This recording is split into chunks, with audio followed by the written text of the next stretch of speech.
Angafaliana toko lasy tovavy no iarabanantsika rehetra miaraka aminay eto amin'ny Real TV Madagasikara ho amin'ny ity aliny alatsinainy ity ary manasantsika rehetra iaraka aminay hatramin'ny farany ato anatin'ny fandarana indray ao anatin'ny adihevitra izay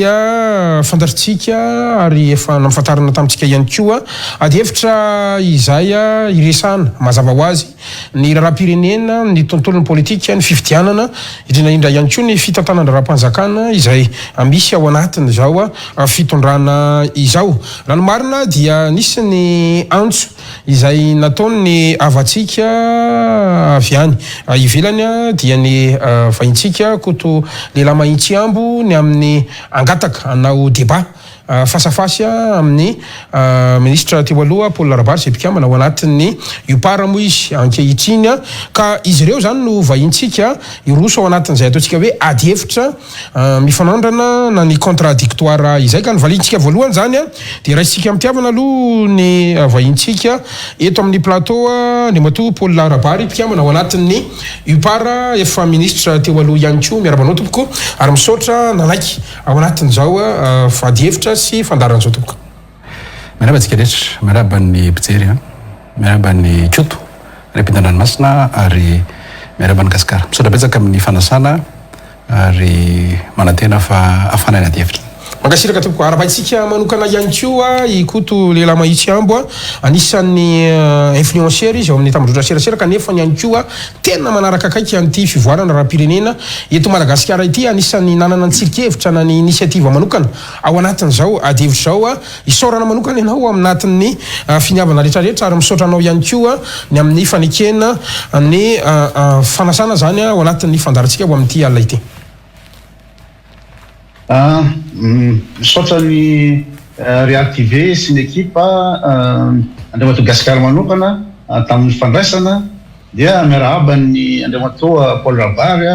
misaotra anao tonga namaly ny fiantsona dia miarahaba ny malagasy eritreretra manderan-tany ny mpanaraka ny televisiona na ny amin'ny Facebook de manao kokoa ny mpanaraka koto rehetrarehetra indrindra fa ny faniny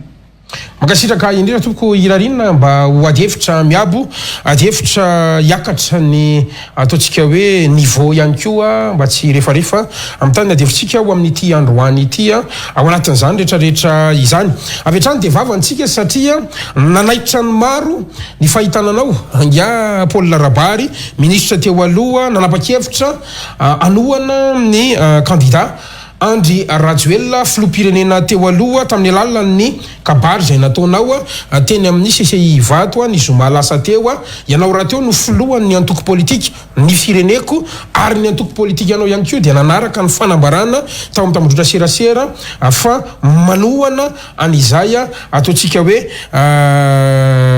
fanohanana ny candidat Andry Rajoelina zay no nanaitra ny maro satria raha misy ny tena atao hoe pitsikera ny fanjakana Rajoelina ny fitondrana Rajoelina dia ianao no iray tamin'ireny ka izay no anomboatsika anazy eo amin'ity ataontsika hoe fivoankevitra tampoka ity indrindra ihany koa ny ataontsika hoe fanapa-kevitra politika ka ny fanontaniana voalohany dia tsy any aminao fa apetrako any amin'ny koto satria rehefa nahita ny poste anao akoto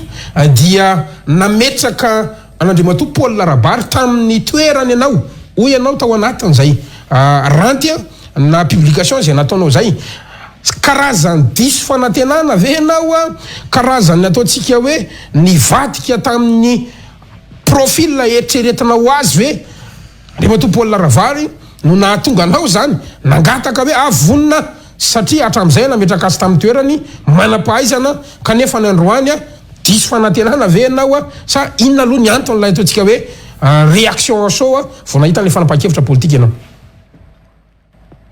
ny réaction à chaud zany dia taitra kivy ary tonga de miova tanteraka le estime hoe ianao la manam-pahaizana olona mpandinika raha politika manana ny trakefo matianina amin'izany rehetraretra zany nefa dia anohana ny tampoka ny Andriamatoa Iany Rajoelina de tena gaga ny tena ka araky olona nianatra ny tena moa zany de tsy maintsy mantany aloha zany manadiady aloha atahina mihitsy de izy tompony hoe ahoana ny fandehany satria araka tenao zay raha resaka réaction à chaud zay de tonga de le resaka le manque d'estime zany hoe voalohany indrindra enao ve mpampianatra mpanabe amin'ny farany ambony any amin'ny anjerimanontolo no anohana olona anankiray tsy manana BPC zay zao raha fa ro manaraka an'izany le olona toananao raha ohatra ka misy bilan ara-dalàna de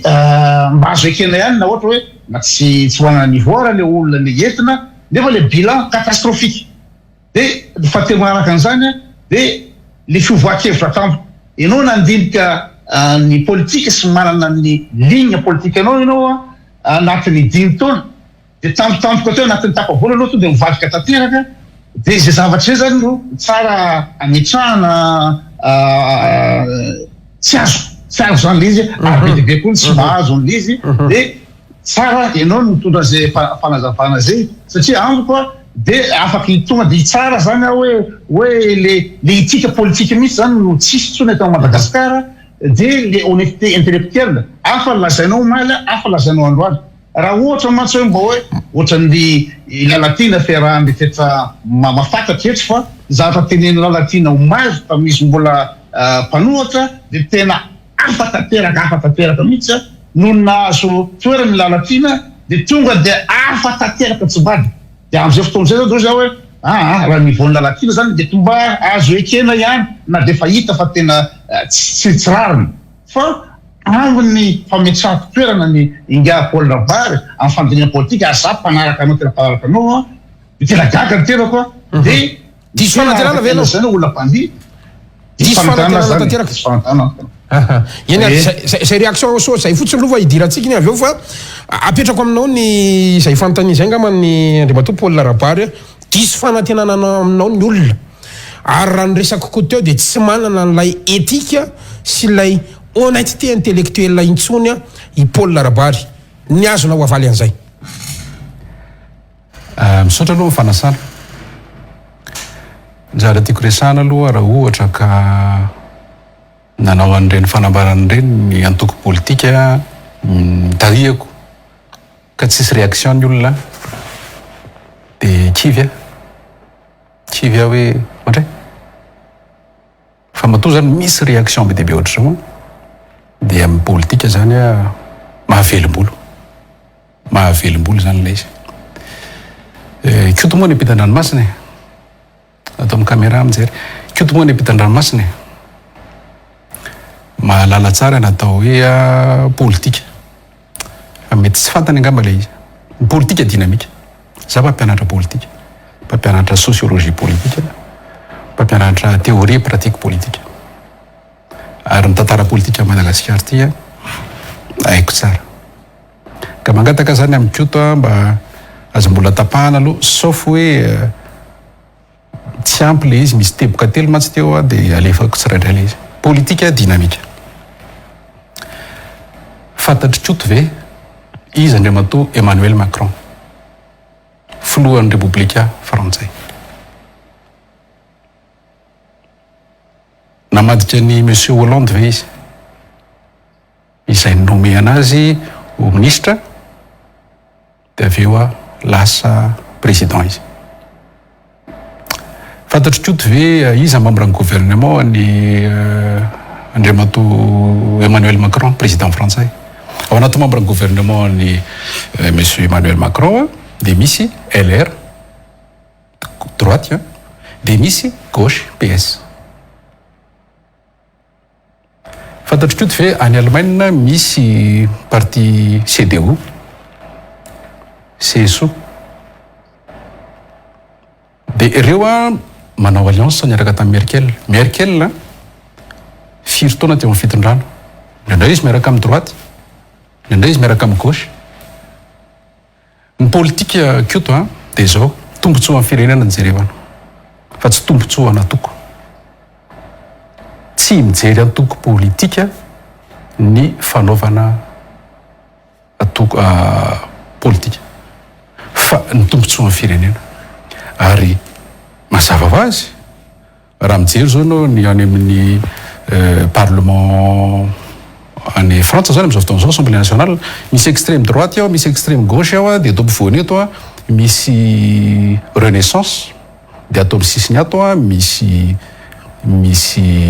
modem dia atao amin'ny sisiny ato a misy LR dia arakaraka le texte indraindray a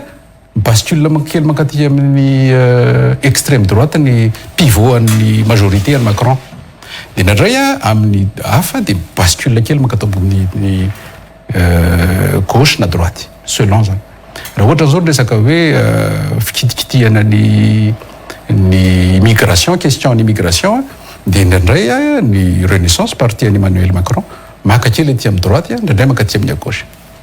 Tsisy fivadiana zany koto na kely aza akany any andafy aloha tsisy fivadiana zany na kely aza fa ny atao hoe politika dia manana azon-damosina ianao amin'ny valeur izay joroanao. Tsy ny olona mametraka ny valeur anao koto. Nareo mantsy influenceur, koto influenceur dia indraindray le olona no midéfinirany koto dia manjary indraindray ary koto io tsy mahazaka amin'le débat dia indraindray supprimer le olona hoe raha vao manome metsiny any koto dia supprimer na anaty compte Facebook ty dia zay mametsiny anaty. Non, ny politika dia mametraka tsotra ny amin'ny hoe io zany zao ny sary io ny zavatra misy iza nanaovana alliance politique. Maka ny eto Madagasikara fa afaka maka exemple be dia bitsika. Ohatra n'izao hoe Mitt Romney zao parti républicain fa misalie miaraka amin'ny parti des démocrates izy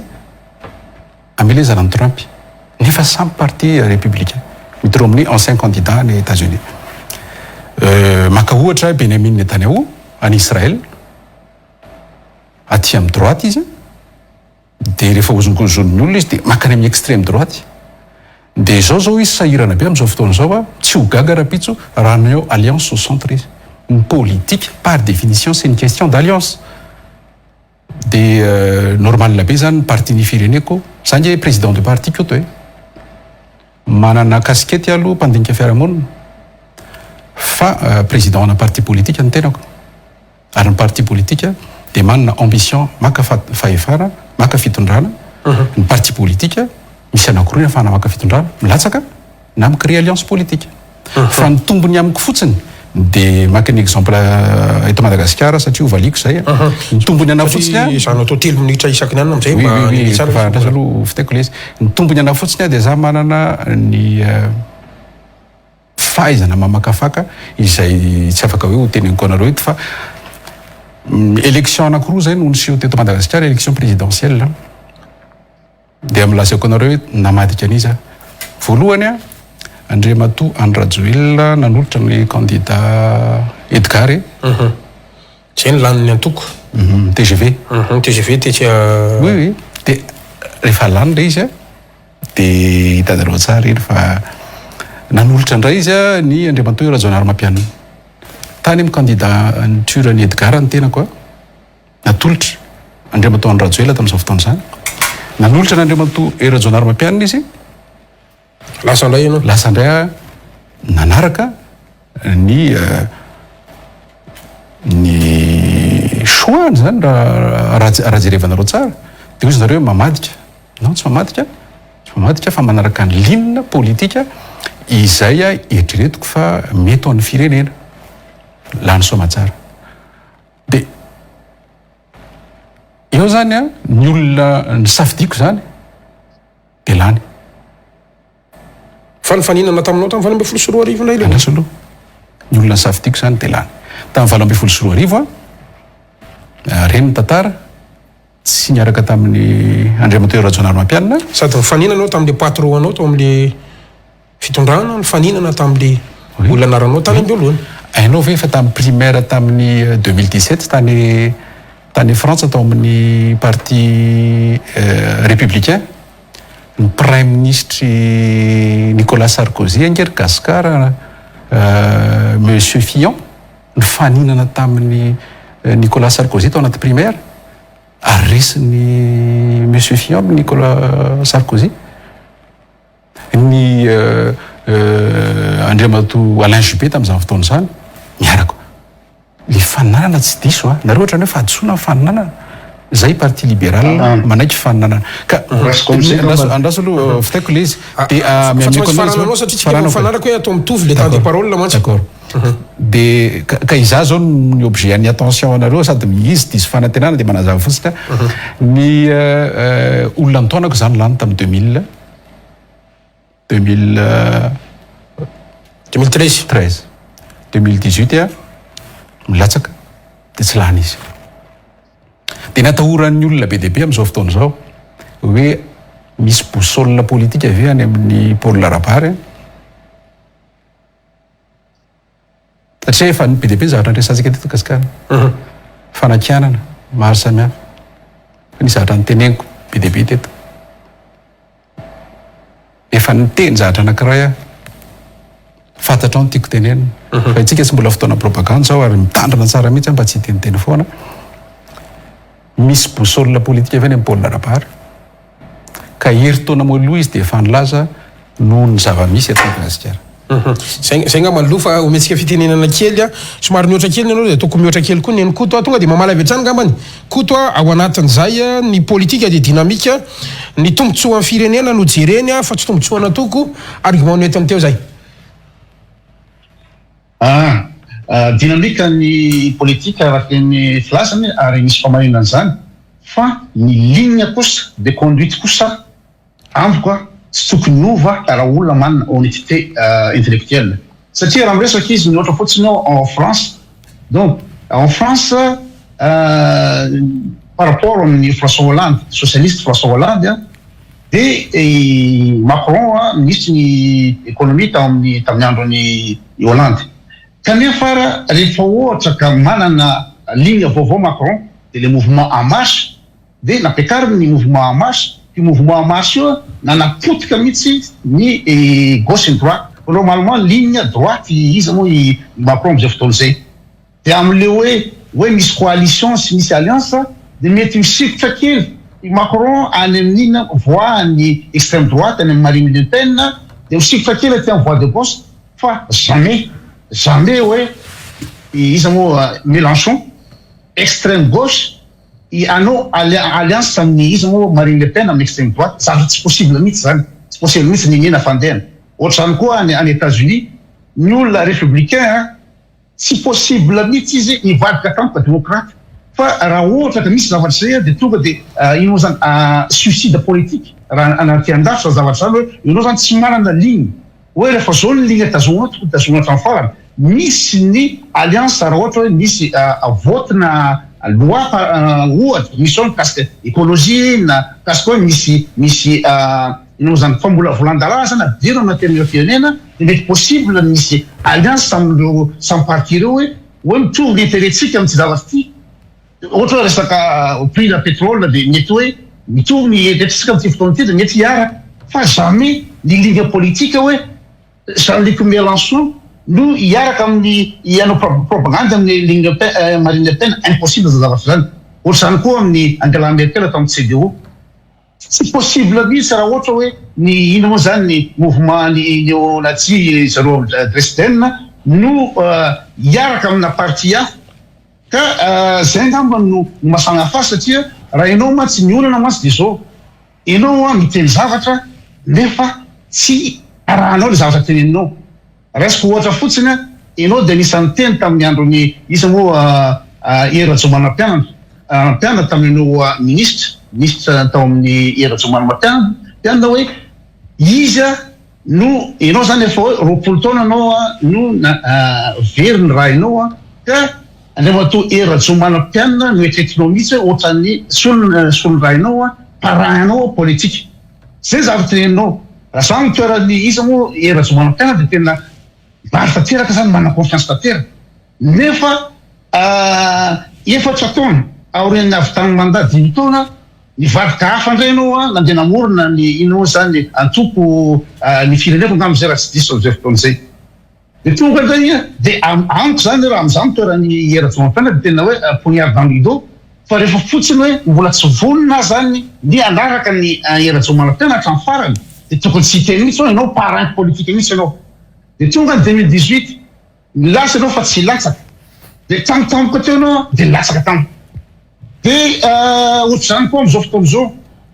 tamin'ny 6 septembre ianao laza fa ino sy sanoana antoko politique tamin'ny volana aoriana ianao mivadika ndrafa anao Andry Rajoelina nefany raha dinihina loha io ianao ianao mpanao ina moa zany anisan'ny mpanakena Andry Rajoelina manakena Andry Rajoelina ianao zavatra marina teninao afa matsy hoe manakena ianao de finalement tsy marina l'izy ianao niresaka amin'ny inao tamin'ny resaka Andry Rajoelina hoe misy vidéo mihitsy ato zany tsy fantatro na ianao amin'ny caméra lesy na tsy olona manana soam-pirenena tantro zany tsy mety fantako ty tandrazana aloko ndray mitratra olona ty tandrazana tsy no tokotany-pasana fa tsy manana soam-pirenena hafa fa ny olona ataontsika matetika manana soam-pirenena hafa le olona ka tanindrazana izy zany tiany an'izay ilay soam-pirenena hafa aveo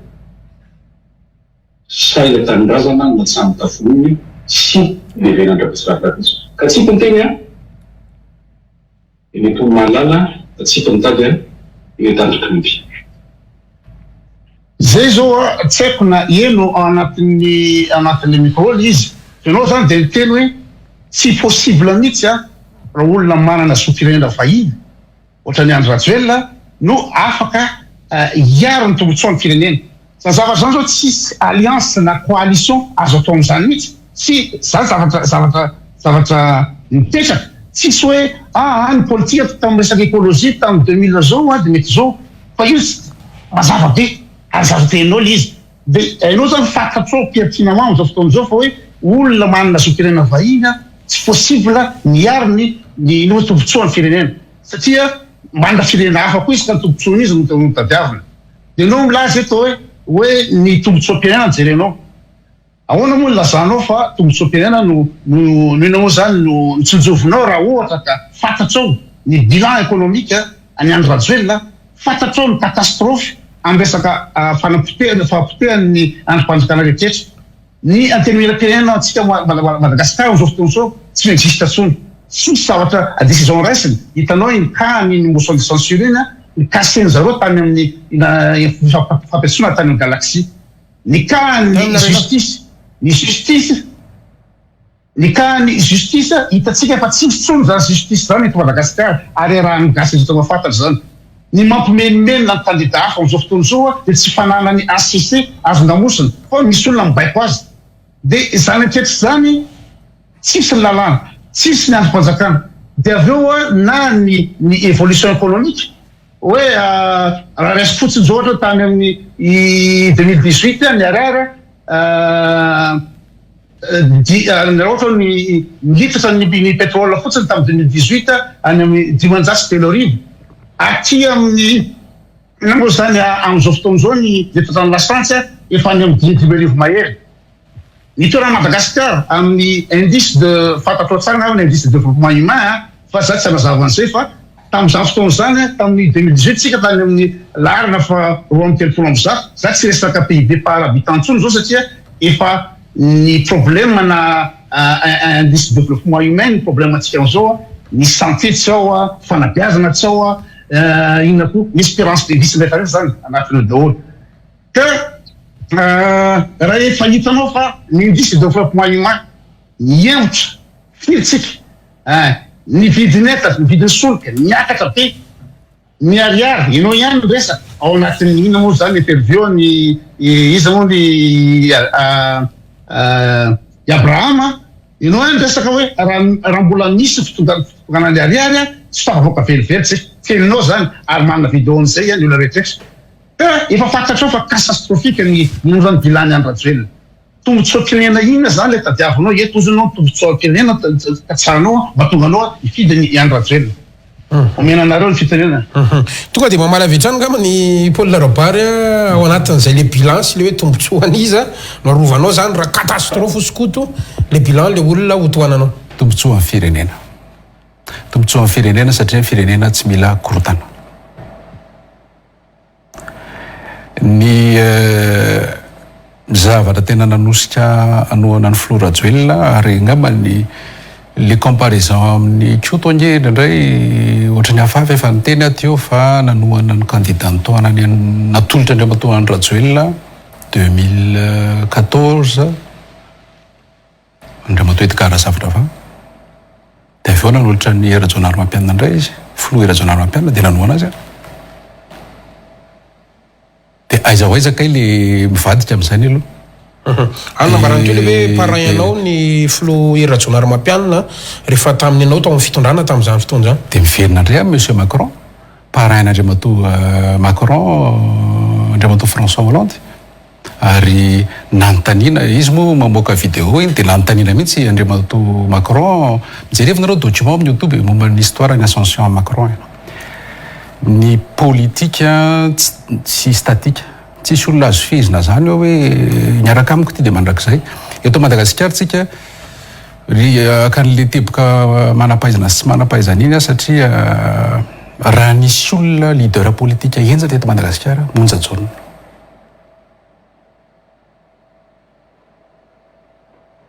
Fantatrareo ve ny diplôma Monja John? Ary firy manampahaizana niaraka taminy. Fanaovana politika tsy resaka fahaizana fa leadership et charisme. Nifidy maire n'Antananarivo tsika. Talohan'ity maire iray ity. Inona ny fahaizana zany? Fa natolotra ilay olona anankiray dia avy eo lany. Ka le izy Tioto mora no mitsikera ary assumeko daholo zany raha resahako rehetra. Fa izao rehefa fifidianana anao antsika fifidianana filohana repoblika amin'izao misy candidat 13 reo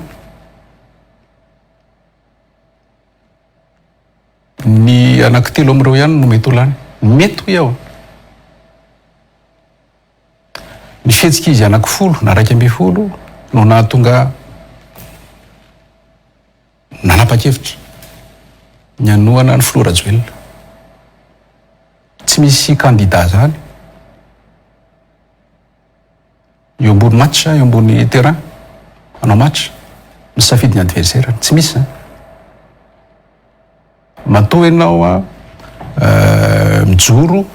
dia matoky ny tenanao ianao. Ny fihetsika izy 12 na 10 fatahorana ary fetsy ary le anankiray amin'izao fotoana izao. Tsy te hoe iza le fetsy tsy mivorivory tsony izy. Misy candidat fetsifetsy ao manana avance dia taritaritiny vorivory ny olona fifidianana mandroso dia fetsy le candidat anankiray lasa izy manao pré-campagne. Fa nisy risaka hoe 16 septembre nareo hoe tsy hanoana candidat dia vao nareo manoana zany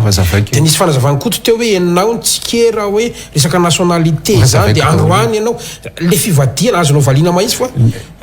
lasa hodina ho any amin'ny terrain ianao mantsy izy any amin'ny resaka Macron sy any. Andraso aloha le izy le izy nge menareo fanontaniana be dia be dia tsy menareo fotoana malina fanontaniana telo napetrako Kyoto teo dia mbola mamaly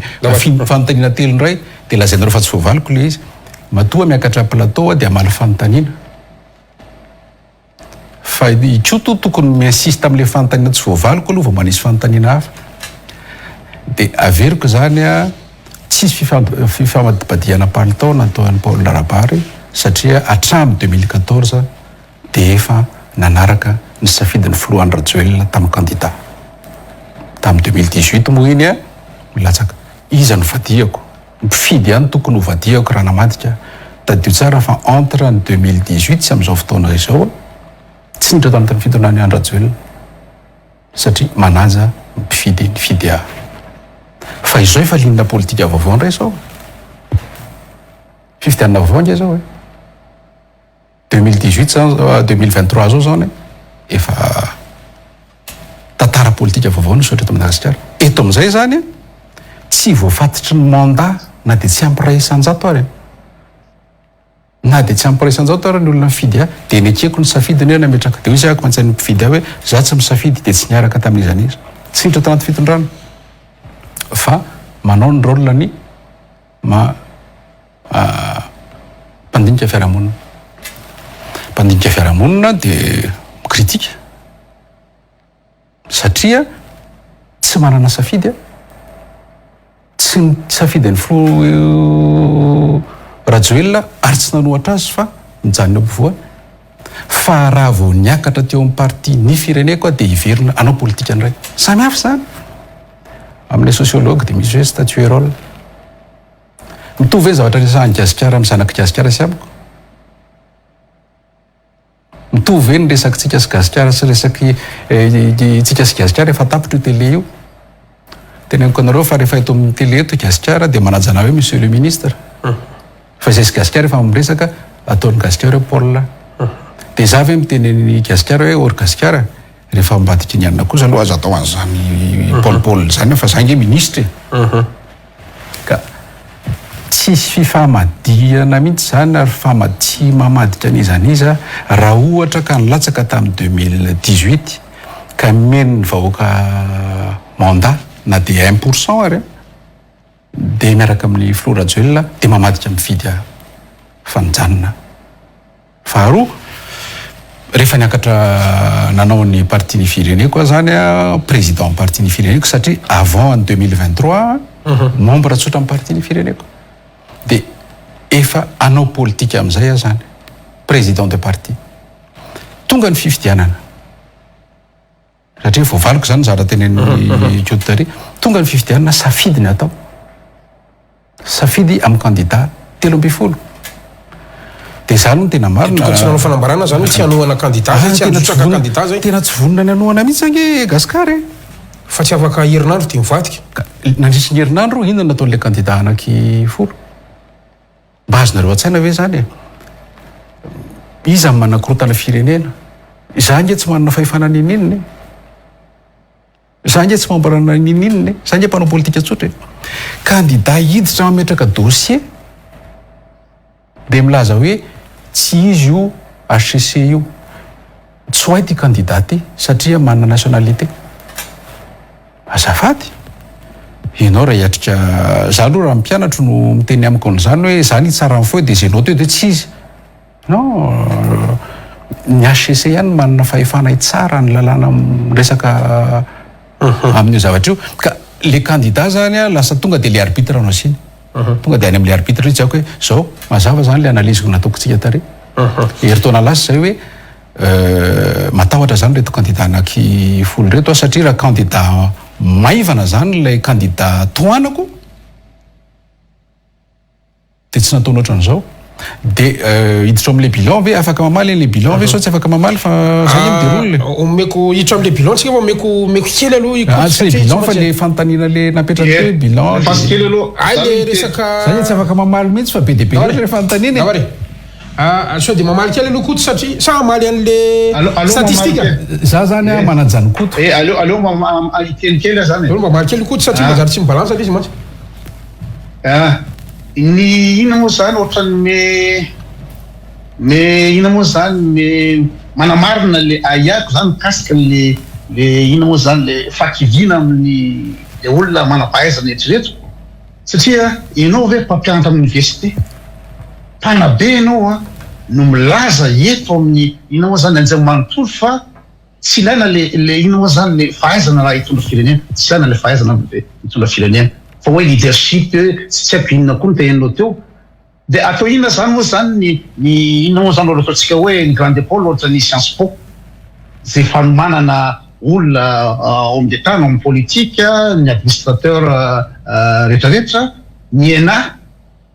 dia atao inona koa moa zany ny université tsika inona raha fahanana ny université satria ianao mpampianatra ny université mihitsy miteny hoe tsy ilaina ny fahaizana hitondra firenena ahoana moa rangaty zany raha olona tsy manana BBC no hitondra firenena nefa tsy fatany akory amin'ny classe de troisième tsy fatany akory dika zany croissance zany androso ay tsika raha le flonao raha tsy mafantatra ny itsona hoe croissance tsy mafantatra ny PIB par habitant tsy mafantatra ny IDH tsy mafantatra ny loi de finance tsy manana notion économie dia inona ny atao zany amin'ny conseil des ministres itsika gasy igny zany mieritreritra fa hoe raha olo-tsotra dia eritreritiko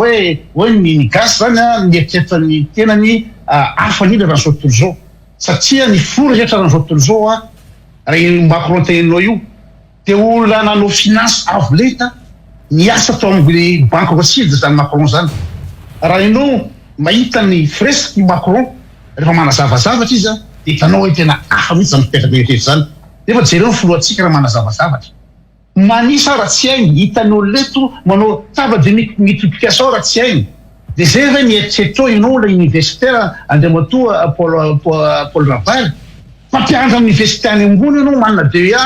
ino moa zany gestion d'entreprise angamba izay fa tsy pandiniky sociologie dia ianao zao no mieritreritra fa olona tsy manana VPC no afaka hitondra firenena dia dikan'izany zany raha ohatra zany resitsika hoe multinationale ohatra olona misy olona manana leadership ny multinationale ohatra te Suisse ohatra hoe Novartis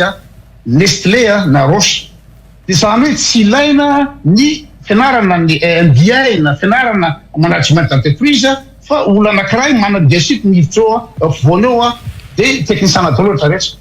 ahoana moa ny ahafahan'ny olona anankiray tsy nianatra hitondra firenena izy hoe tsy hoe ministre na technicien hitondra firenena fa izy aloha mametraka amin'ny politique hoe zao ny ligne politique ohatra atao Macron teo hoe niazany mouvement en marche zao ny Donald Trump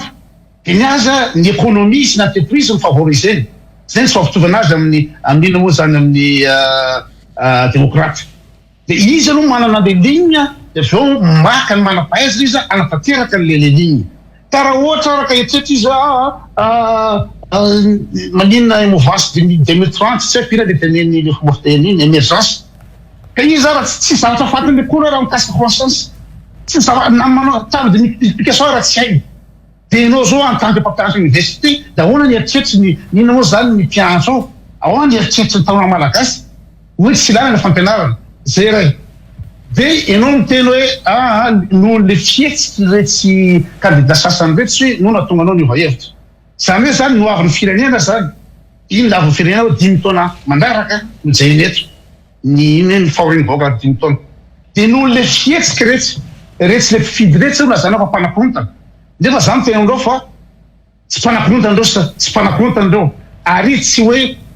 izareo no fidy hoe iza ny fitofanany laza ifidy ny arbitre fa rehefa misy kosa joueur tsy manaraka ny ino moa zany règle du jeu dia tokony tsy anao le joueur ohatra zao ohatra hoe ino zany efa niresahana hoe resaka nationalité mazava amin'ny article 42 io mantsy nareo mantsy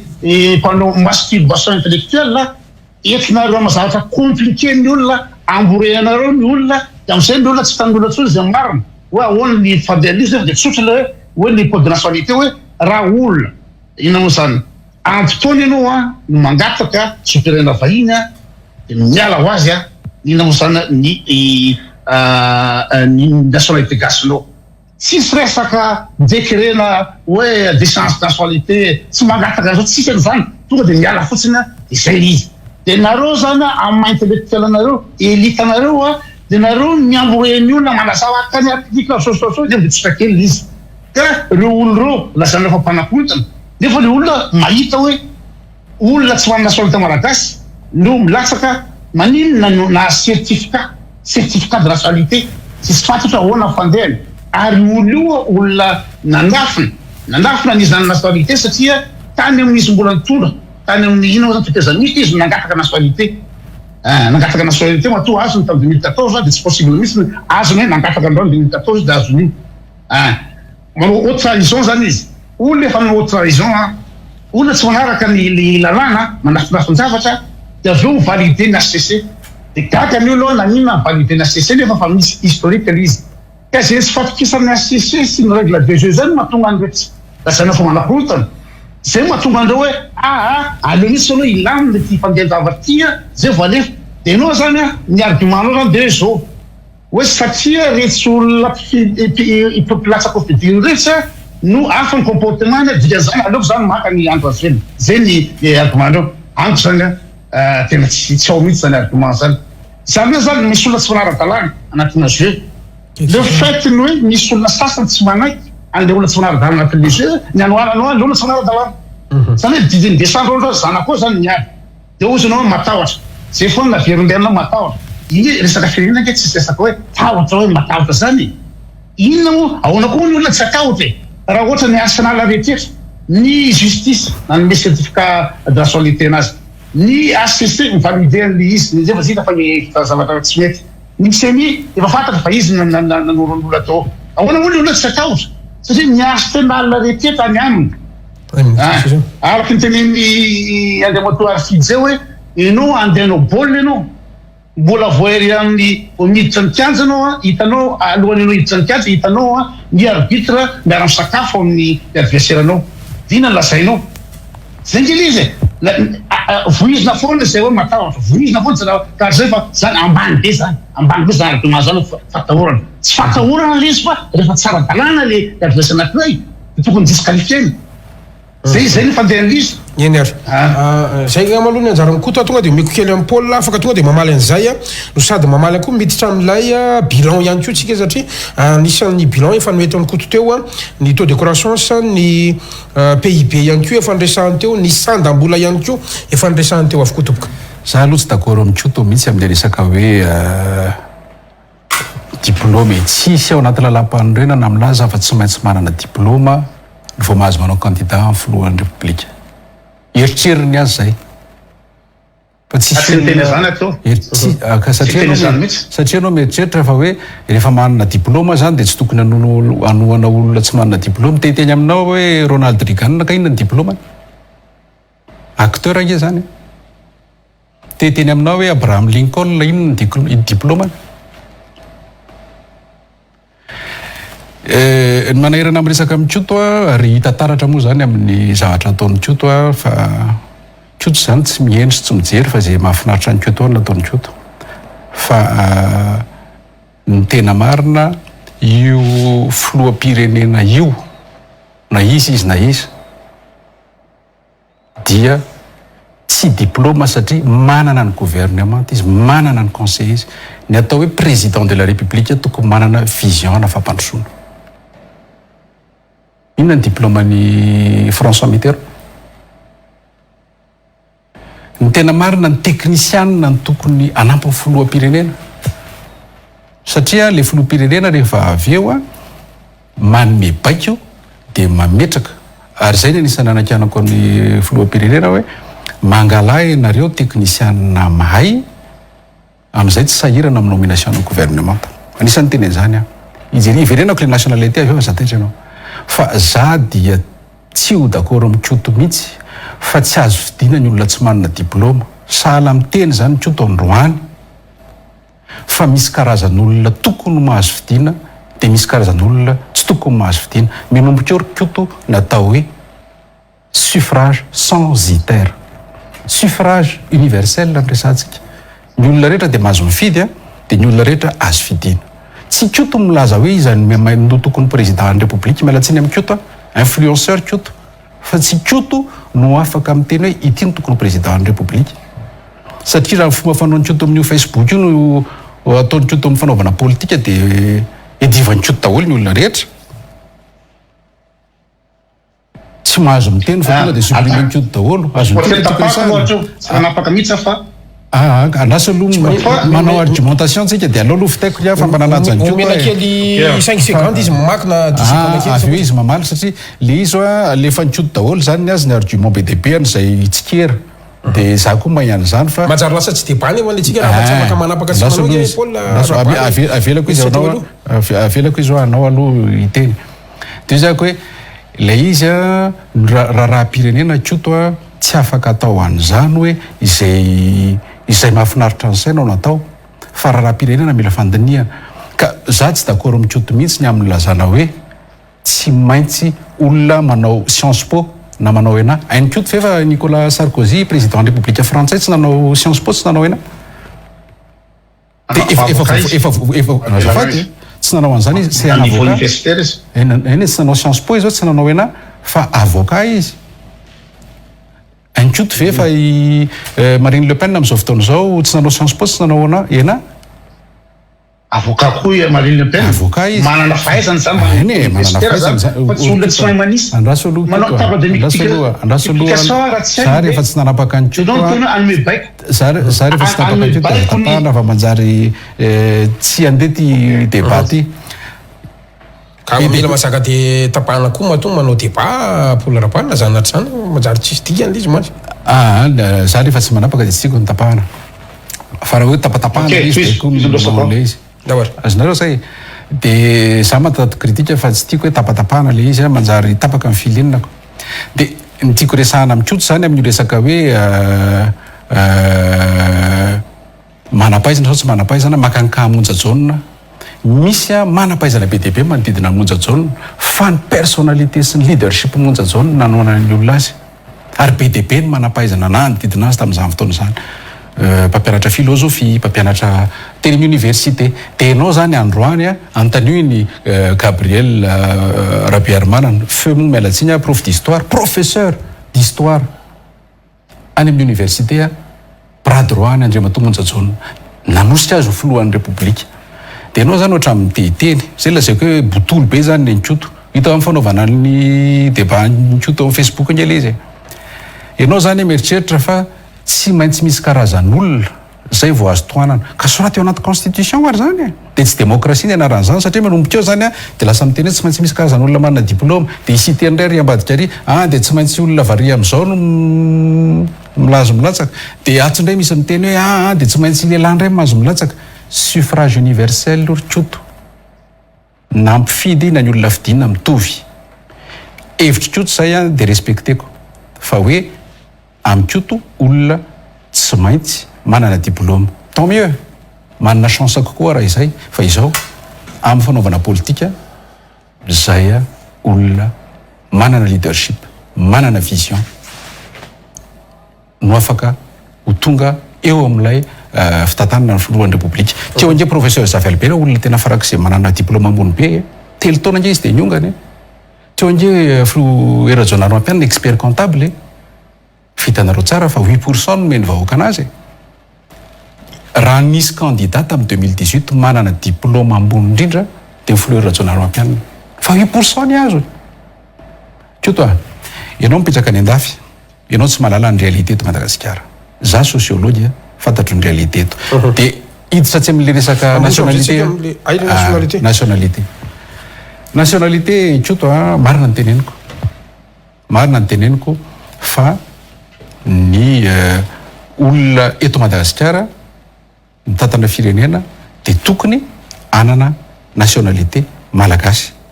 fa tsy vahiny. Zay ny teneniko. Satria sahirana ny olona hoe tombontsoan'izy narovany tombontsoan'ilay firenena malagasy ve sa tombontsoan'ilay firenena vahiny.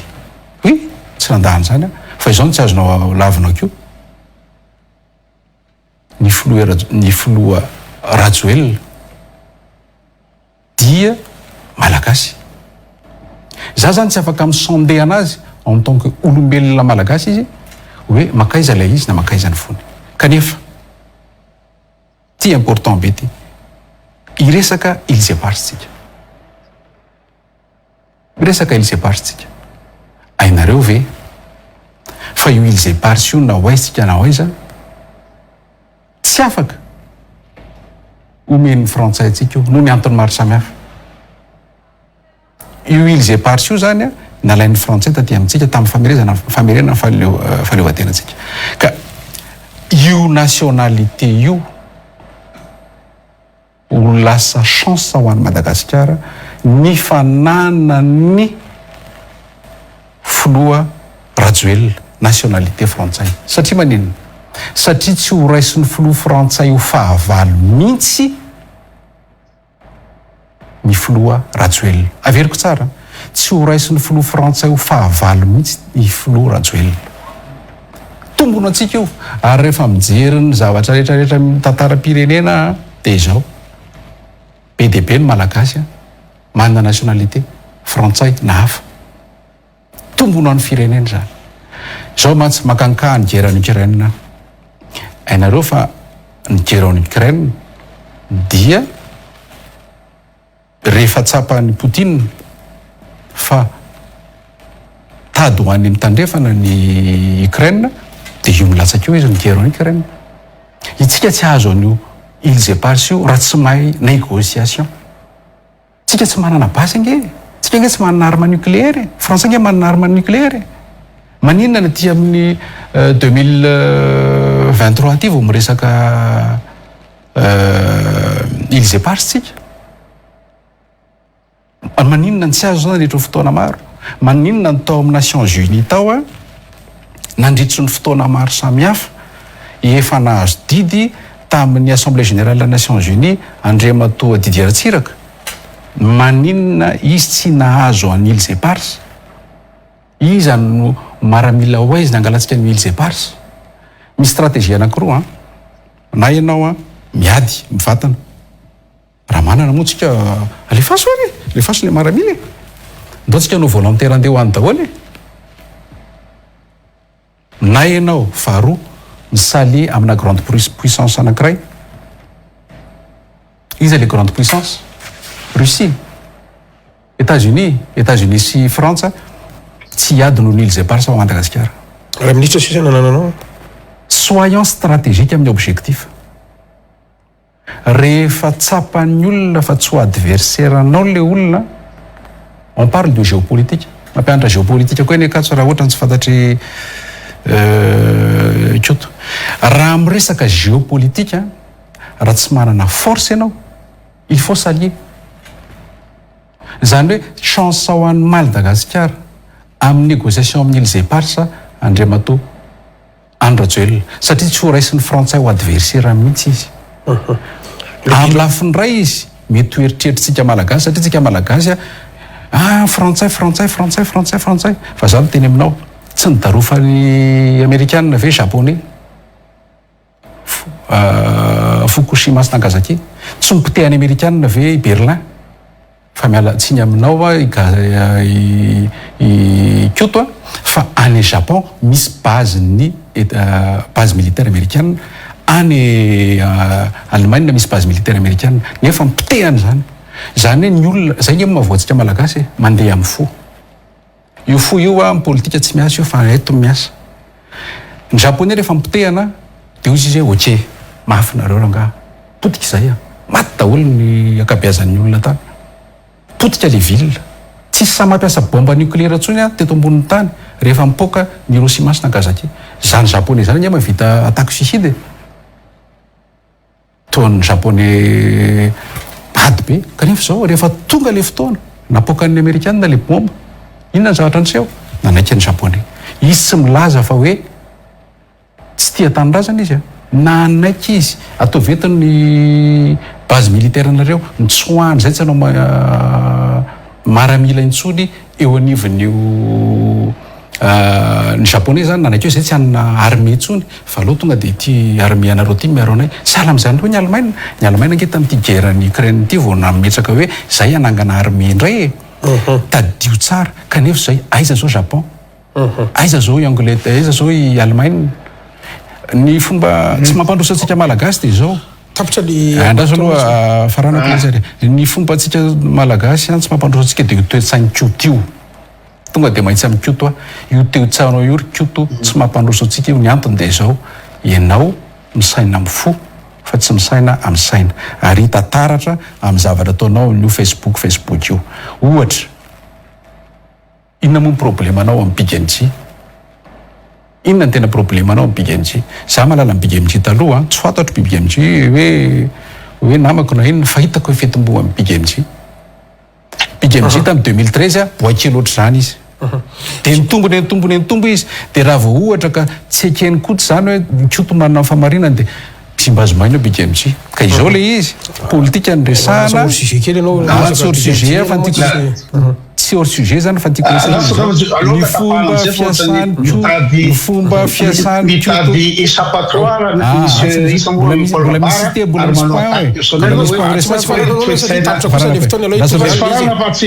tsy possible hiainana ampony zany zay atreto. Allo metsika koto amin'izay satria tapitra le fotoana kosa e. Nahoary koto lao. Inona moa zany mitady échappatoire zany dia mandeha amin'ny rehetrarehetra tany Big NG dia midécrire izay ny page koa izy hoe ohatrany Kodjon sa mpandrosy ny firenena tsy olony fo nefany ka tsy nareo polo politika vadibadika ohatranao zao tsy manana zay onatiteny zay tsy manana etika zay fa misy mazahoana toerana ato na azahoana vola ato dia ivadika ato ka tsy zay verany tena manino moa mamono ny firenena sa mitoetsara ohatrany koto hoe olona mahitsy ianao milaza fa za makahala ny bigy amitsy tsy makahala ny bigy amitsy fa za miteny hoe bigy amitsy sady tsy mahay mihira tsy manam-peo tsy mahay mitendra tsy manao composition manao plagiat zay nianakianako ny bigy amitsy ary mampiseho toetra tsy mendrika amin'ny taona malagasy fa izy idole des jeunes diso fe za am'zay zavatra fotoan'izay misy fahankalana personnel izy zavatra zay iverenako am'izay resaka teo hoe ozy anao tokony hisy ny demokrasia amin'ny resaka fifidianana hoe ahoana ny ferinao ny olona tsy manam-pahaizana tsy mahazo latsaka hitanao normal ave ny hoe 1 milliard ny caution afahana milatsaka eto Madagasikara aiza raha tany no misy blocage ohatr'izany it par rapport am'le ina moa zany ny 80% ny gasa niaina latsaky $2 par jour dia anao mieritreritra hoe gasy iza ny afaka latsaka misy ve ny démocratie amin'ny zavatra zay azava teknika nampiasain'ny olona itoananao mihitsy zavatra zay mba tsy afahany olona milatsaka fa izay ina moa zany zay nanambola be zay nandalatra be ihany fa firenena ny afaka misy permettre zavatra zay miampy ninona moa zany ny amin'ny resaka propagande tsisy limite ny inona moa zany ny fond de campagne Madagasikara aiza firenena isan'izany tsy misy ino zany fanazavana origine de fond aiza ny fond io fond de campagne io ny andafa eny ohatra ny France misy mihitsy ny compte mivérifie ny origine ny fond de campagne ary zay ny mahatonga ny Sarkozy am'izao fotoana zao amerdea araky ny lalàna no zay zavatra tsy fanarahana ny ino moa zany ny règle ny fampiasana ny volan'ny campagne zay ny affaire Big Malion zany dia avy eo ny affaire Kadhafi mbola misy affaire folo miandrany Sarkozy am'izao fotoana zao fa ny tsika tsisy limite ny ino moa zany ny budget de campagne tsisy explication ny fond ary tsisy rapport zao nandany an'le vola dia zay lazainao fa démocratie inona lazainao hoe tsy afela latsaka ny olona za tsy miteny mihitsy fa azavadika le resaka misy andrimatoa Paul Raval azavadika ny resaka za tsy miteny mihitsy hoe tsy mahazo milatsaka ny olona tsy manana diplôme tsy miteny zany fa par rapport amin'ny ino moa zany par rapport amin'ny hoe possible ve ny olona tsy nianatra ianao mety ndresaka anao hoe ina diplôme ny Marine Le Pen ino diplôme ny Sarkozy reo olona olona universitaire mana doctorat ka raha ohatra anao avocat izy aiza ny safehezana ny zavatra zany en plus zany ohatra hoe i Marine Le Pen olona zanaky Jean-Marie Le Pen izy olona tezaina niana anatin'ny politika izy atrambola voakely izy na i Maréchal Le Pen reny zay tsy ka ny andro Venezuela velively dia itsy ianao miteny misy fanapahaizana atao ohatra ny Zafelder ratsiraka nefa Jean-Marie Le Pen Zafelder ka bandidy andrimatoa Paul Raval bandidy inona moa zany fantatry ny olona mpandidy na mana diplôme ara amin'ny resaka ino zany croissance économie resaka géopolitique ataninao teo resaka stratégie resaka politique tsy fantany zany de normal izy ara tratra ny empêchement de mijobo Jean-Marie Le Pen mba expert comptable azy izy no naindrindra amin'ny tondra malagasy ary ireo zavatra itokanany i présidentanao reo projet avy amin'ny Jean-Marie Le Pen daholo reo Jean-Marie Le Pen navita indrindra projet tamin'ny firenena fa tsy hoe anao fotodrafitrasa ary aiza nisy fotodrafitrasa vita étude anatin'ny roa taona na herintaona zany fa zavatra efa projet efa vita efa milamina tamin'ny andro Jean-Marie Le Pen daholo ireo tokana ny andro Venezuela izay tsy tiavanaovana oeraoera reo dia hoe satsika il est passe ozy anao hoe tsy ho afitsika amin'ny frantsay mihitsy io izay mahatsara ny président tokony amin'ny nationalité française zany hoe tsy ina zany anao miteny hoe débile fa débile be zany ao raha ohatra zany ka ny Allemagne nazie ny envahir en Pologne tamin'ny 1933 dia raha ohatra zany ka tonga ny Allemagne miaraka amin'ny miaramila sy ny tansy rehetra ny envahir en Pologne dia tokony ataon'ny polonais zany dia ivadika allemand angataka nationalité amin'ny Hitler hoe amin'ny nationalité zany fa tena ino zany afahako miaro le fireneko ty izay amin'ny aty andafy aty au poteau zay zavatra zay ny haute trahison haute trahison zany, haute trahison zay. Certes fantatrao ny gravité an'izany hoe misy envahisseur dia ianao andeha salia ino zany ny envahisseur alors za radicalement sady de toute façon fusillé-ny allemand koa anao satria ianao tsy manana éthique ianao tsy manana inona moa zany zay fidélité ny firenenao zay hoe vadiky anao dia ianao mieritreritra hoe ny fadiana rajoelany azao il est passe nefany misy résolution Nations Unies tamin'io zavatra io. Karaha ozy ianao hoe antsika fe maramila dia maramila gasy dia ho any il est passe dia tsy volondra raha fa misy résolution i Nations Unies io. Karaha ohatra makany gasy maramila gasy tsy scientifique frantsay satria anatin'ny droit tanteraka malagasy mandeha makany. Raha misy itifitra izy dia ny Nations Unies mihitsy no mametraka veto amin'izay zavatra zay. Fa tsy hoe marque la France, marque la France fa nino Mali afaka nialana France, manino i Burkina Faso afaka nialana France, naninona ny Niger afaka nandaka la France niala tao amin'ny désert Sahel, naninona izy moa i dao Gabon ny français no ino moa zany mamoky zany hoe misy dictature i Ali Bongo hatramin'ny dadany Omar Bongo dia ireo olo reo pangorokarena nanome la France ny ino moa zany station fiandrana pétrole nanome la France amin'ny rehetrarehetra dia malakarena be i Omar Bongo sy Ali Bongo fa tsy mampitovy ny zareo tany sy ny Madagasikara dia zao hoe nareo reto miaraka petsapetsa amina France ny vahoaka mahantra fadiran'ovana nareo malakarena manana tranapatiment firy ana la France dia ny maramila ndray ndraiky hoe non c'est fini ampy zay basta dia ny maramila nanongotra azy. Ahoana moa zany raha ireo opération Barkhane sy Sarvana la France amin'ny désert Sahel nareo dia maramila ino moa zany dezikan'ny maramila ny Niger na ny Tchad na i Burkina Faso. Fa rehefa vonina ny olona hiala la France tsy mifaly amina France. Izay koa rehefa takiny io il est passe io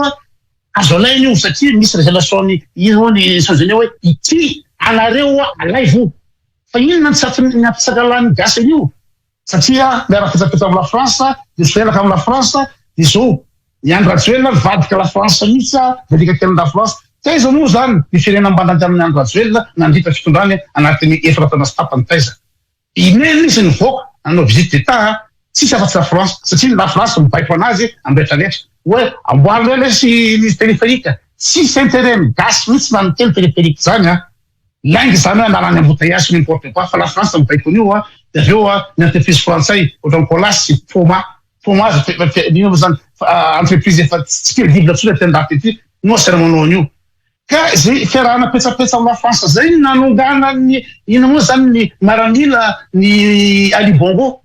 tamin'ny ana satria efa ela loatra le zavatra dia itsika zany dia hoe aleo andro rajoelina no eo satria izy misy nationalité française c'est n'importe quoi zany monsieur Paul Rabary vraiment n'importe quoi. Dia averiko any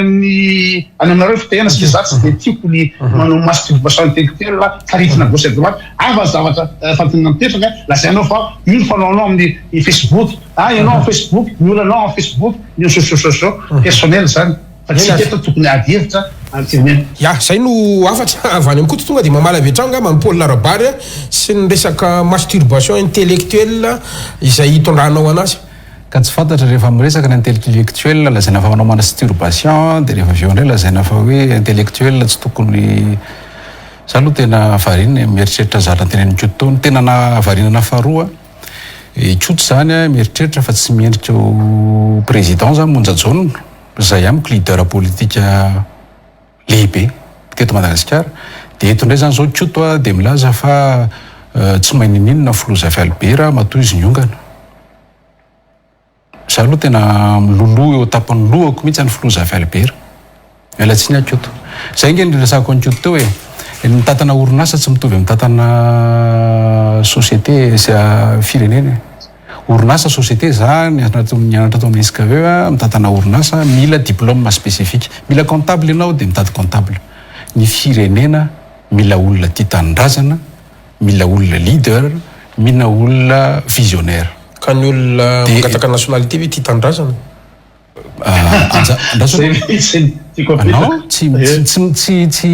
Tsy mifanohatra mihitsy zany ny fitiavan'ny Andriamatoa Andry Rajoelina tanindrazana tsy azo tianina intsony taoriana ny tolona nataony tamin'ny 2009 satria zao hainareo fa tamin'ny 2002 nisy kidrakidra be teto Madagasikara, nisy malagasy tsy nahazo nody teto intsony, nisy malagasy nanao sesitanin'ny tenany, nisy fahampitehana teto amin'ity firenena ity, nisy malagasy tsy lany dia naka fahefana tamin'ny alalan'ny milisy zanadambo dia nanapotika ny firenena malagasy tamin'ny alalan'ny fifandrafiana guerre civile nisy teto Madagasikara. 2009 hoe tsisy guerre civile teto. 2009 dia ny mpitarintolona Andriamatoa Rajoelina no nijoro ary nampiverina andreo ao amin'ny UPAR zao BDP ao amin'ny UPAR misy ny Maharanty Jean de Dieu, misy Madame Nalatina Ravolomanana, natao azalambo ange zany. Hainao moa fa ny Prime Ministre voafarany teo Prime Ministre Tately Andrinarivo taio izy lasa kolaza. Tena ny traitement zana Prime Ministre zany ange tena nampalahelo be nigadraina ohatran'ireny sanatriny zany reny ohatran'ireny olona hoe tsy misy fotony reny le Prime Ministre Madagasikara. Ka mialatsiny aloha fa mety tsy mitovy ny hevitritsika fa za dia mino sy mahatoky fa ny président de la République mila olona visionnaire, tsy mila diplôme mihitsy ny président ny République satria raha fa izay no natao dia tsy démocratie nampiarana fa nisoratana atao anaty lalam-panorenana hoe tsy maintsy manana diplôme ohatr'izao dia eo doctorat. Sisy zany eto amboniny tany en terme na démocratie, mialatsiny aminao akoto fa ianao manana hevitra hoe mahazo milatsaka, tsisy mahazo mendrika ny filoham-pirenena raha tsy expert comptable, raha tsy manana doctorat, tazomoanao zany fa aza forcé ny atsofoka amin'izany ny lohan'ny vahoaka satria tsy ao anaty lalam-pandrenana. Kely fitaovana tonga dia hidira koa le bilan tsy mety mamaly mihitsy ny Paul Rabary. Teny bilan be dia be izy teo hoe catastrophe ozy izy ny bilan le olona toananao nefa ny mba manam-pahaizany ianao dia inona ny avalona ho an'izay zany. Rozy izy ako mantsinareo hoe izy ihany teo ny teny fa ny zavatra nataony tamin'ny andron'ny Ratsonary Mampianina no anaovanareo anaovan'ny candidat toananao eraera ndasolo no vita taty amin'ny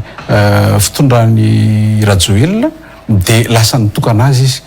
izy moa nitokana izao ko izy ny filohan'ny République nao anatin'izay zavatra nytinitenena izay dia manao zavatra mila fotoana mandritra ny 5 taona na 10 taona efa ndresaka tsika sigasiara ndre mandeha hoe ty fanarenana ty firenena ty tsy vita anatin'ny 5 taona ka izao efa manomboka manao izy efa misy zavatra hita be dia be Barea fotsiny ny teneniko Kianja Barea fa ny akoatran'izany mbola be dia be mihitsy ny zavatra vita nyty fitondranyty. Ny problema dia izao hoe any anaty district le izy hitanareo nge amin'ny campagne hitanareo ny zavatra vita fa za koa moa tsy te hidéfendre an'le bilan androany so dia lazaina fa manao campagne dia iny ndray no avy eo no mety disqualifiena fa fehiny dia tsotra ny bilan an'ny filoha Rajoelina rehefa nomboka ny campagne ho gaga daholo tsika rehetrarehetra. Fa hoe niditra teo izy 2018 ohatrinona ny devisitsika, ohatrinona ny 100 d'année ariary voaka izy 2023 ohatrinona nanahoana ny taux de croissance atsika tamin'izy niditra teo manahoana tsika androany zay zany le argument no entiny voky teo dia tsy manao propagande ianao fa mamaly ianao zany hoe ny aby ve sa ny iba ve le régime zay toananao niditra teo ny tsara ve ny fari-piainan'ny vahoaka niditra izay fitondrana rehetra ny fandimby teo ary zay mahatonga ana amin'ny teny ho an'ny tombontsoa amin'ny firenena le izy ny antony anomanako ny filoha Rajoelina mba tsy isin'ny korotana sy olona manana fisaina ohatran'ny rikototony niakatra amin'ny fitondrana satria niditra teo izy misy ny covid sao tsisy miditra teo izy misy ny guerre en Ukraine firy ny lanjan'ny vidin'ny pétrole iratany. Inona ny conséquence ny covid tsisy touriste eto Madagasikara tsy afaka ny asitsika nandritra ny tapakandro dia venareo fa tsisy conséquence au niveau économique ave zany mialatsiny aloha fa ny bilan ny filoha Rajoelina ny tena bilan zay tsy tsapanareo influenceur ianao nge hoa ny andafy ianao dia tsy mahalala ny réalité eto Madagasikara za miinterpelle n'olona interpellen'ny olona satria zany isan'ny teny hoe tsy mety fizarana ONG tsinjo hoe tsinjo hoe varitsinjo fa nisy olona ny interpelle ana hoy izy mantsy ianao a mpampianatra, ianao mpiasam-panjakana, ianao mandray vola isam-bolana, zay a sahirana, ianao tsy nafoy ny ampahafiriny karaha manao akory nomenanay sahirana, ny filoha rajoelona irery no filoha mijery anay majinika.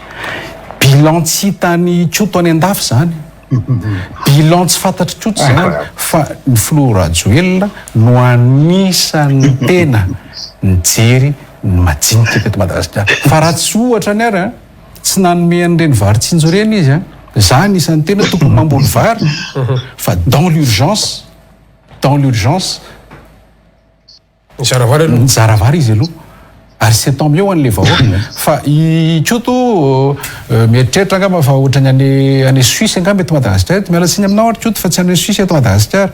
miala tsiny aminao fa tsy manana connexion internet daholo ny olona, miala tsiny aminao fa tsy kilalao ty politique ty, miala tsiny aminao ary tsoto fa ny vahoaka malagasy fa dodina itsara, tsy ianao no mitsara ny bilan filoha rajoelona, miala tsiny aminao fa ny vahoaka malagasy demokrasia ho any apetraky eto Madagasikara manaja ny fisafidin'ny vahoaka ary eo le lazaiko hoe matahotra nareo, matahotra be nareo satria izao malgré ny fanaratsiana ataonareo any filoha rajoelona dia dodina ny olona itsara ny bilan, dodina ny itsara ny bilan. Tsy fantatro io bilan tsarain'ny vahoaka io mety ho tsara io, mety ho ratsy io, fa dodina ny olona itsara ny question en nationalité, tsy ianao mihitsy no milaza fa tsy mendrika namendrika ny olona manana nationalité. Ireo malagasy rehetra manana nationalité any andafy rehetra reo zany raha tonga eto Madagasikara dia hoe tsy mahazo latsaka filoham-pirenena ao. Ito manko filoham-pirenena resaka aloha e. Andaso aloha azafady za miteny anareo démocratie no resahantsika. Non, ny démocratie ange Gasikara dia zao ny olona mifidy mitovy zo amin'ny olona fidiana. Azafady apetrako tsara zay, ny olona mifidy dia mitovy zo amin'ny olona fidiana. Ka raha ohatra ka manana zo hifidy le olona dia manana zo fidiana izy. Raha manana zo mifidy ianao dia manana zo fidiana ianao. Raha manana zo ianao mifidy manana double nationalité dia manana zo koa ianao fidiana manana double nationalité. Fomba fisainan'ny olona no hoe tsy miendrika izany. D'accord, dia aza fidiana izy. Zany hoe tsy milaza amin'ny tsoto hoe fidio filoha rajoelona za tsy nilaza ny tsoto mihitsy hoe fidio filoha rajoelona ary ny tena marina ny débako amin'ny tsoto hoe tsy convaincre ny tsoto hoe mety io filoha rajoelona io izy efa mankahalatra amin'ny tsy namaitiny amin'ny filoha rajoelona. Fa ny débat ikarako eto ambonin'ity plateau ty dia mitodika amin'ny malagasy hoe tandremo ny olona salina amin'ny tsoto mpanambanimbany malagasy isaky no miteny dia vendrany nareo, isaky no miteny dia tsy mahay ninino nareo, zay miakatra ny artiste dia tsy mahay ahoany tsoto milaza fa tsy mahay ninino ny Big MJ mialatsika iverenako iny satria le fomba fisainan'ny tsoto ohatr'izay idirako amin'izay lazaina fa tsy mahay ninino Big MJ, lazaina fa tsy zany fa izy tsoto no milaza hoe mialatsiny aminao ary tsoto na jereviko les yeux dans les yeux, izy ianao ry tsoto no afaka milaza fa ny mozikanao ihany mety. Dia izay fomba fisainanao zay no mahatonga an'ilay firenena tsy mety satria ny demokrasia dia fanajana ny hevitry ny olona rehetra ary ny demokrasia tsy fanajana ny hevitry tsoto fa ny fanomezana ny vahoaka isafidy. Raha ohatra ka tsy d'accord ny vahoaka hoe tsy manana zo hilatsaka ny filoha rajoelona dia tsy meny vatony izy amin'ny 9 novembre. Raha ohatra ka tsy d'accord ny bilan ny vahoaka dia tsy fidiana izy amin'ny 9 novembre. Fa mialatsiny aminao ary tsoto fa izao tsy ianao mihitsy ny misolo tena ny vahoaka, ianao ary tsy mahalala n'izay zavatra misy eto Madagasikara. Azonao ve zany tsoto ka ny zavatra resahanao rehetrarehetra nanoentinao teo dia fomba fijery anankiray izay respekteko fa tsy respekteko aloha ny filoha rajoelona eo izy afaka miaro teny izy fa izao tsy respekteko aloha ny filazanao fa tsy mahay ninina ny olona dia tsy mahazo milatsaka filohan'ny repoblika. Anisan'izany zany monja zao tsy respekteko ny famingavinganao any Andriamatoa Zafy Albert teo milaza hoe tsy mahay ninina le olona dia 3 ans dia niongana. Non tsoto tsotra zany fanaovana politika. Ary eto zany dia hita fa ianao io dia manao influence fotsiny ary ny jeu anao anatin'ny Facebook zany dia mazava amin'izay manomboka zao hoe ay zany ianao ty ao tapitra ny olona tsy manaja olona mihitsy efa tsy najainao ny vahoaka tsy najainao monjajaona tsy najainao i Zafy Albera ndikan'izay zany de mazava zany zavatra antany sainao ala tsy bika tsy tristare tapitra tena tapitra tena tsy maintsy tapahako ianao fa zary tsy mitovy le temps de parole ndao koto ary tonga de mamaly dia aoriana amin'ny famalinao de mamaly anasatsika ny fandarana tena mafy rangaha nareo mpanao politika reto tena mafy mihitsy nareo amin'ny fahaizana misy hoe amina sentiment ny vahoaka zany de ianao ve olona mpampianatra université ianao ve olona manana diplôme ambony de zany ny fomba fiadinao hoe makala any Andry Rajoelina sy Naimaito fa manaratsy zay ve le fomba fiadinao nefa ianao olona manam-pahaizana satria ny antanaovanao an'izay zavatra zay de izoevanao le sentiment ny olona hoe za zany décrédibilisenao satria hitanao fa mafana le attaque de décrédibilisenao de maka le foule voaka hoe io le mpanambany gasy fa manaratsy ve ny milaza ny bilan ary mialanao pa le bilan satria ianao olona ino moa zany mpamakafaka politique ianao hainao tsara ny chiffre mikasika ny resaka PIB par habitant resaka croissance resaka IDH resaka io témoin rehetraretra ny indice rehetraretra milaza fa catastrophique fitoanana Rajoelina fantatro tsara zany zay no mahatonga anao tsy miresaka amin'izy fa leonao mijoue an'le sentiment le olona hoe tena aza manambany rangaha aza manaratsy rangaha manaratsy olona moa milaza zavatra maro miaraka manana chiffre ntsika manana chiffre tsika ary mbola voaka ny Gaspard io fa aveo ny bilan voaka Gaspard io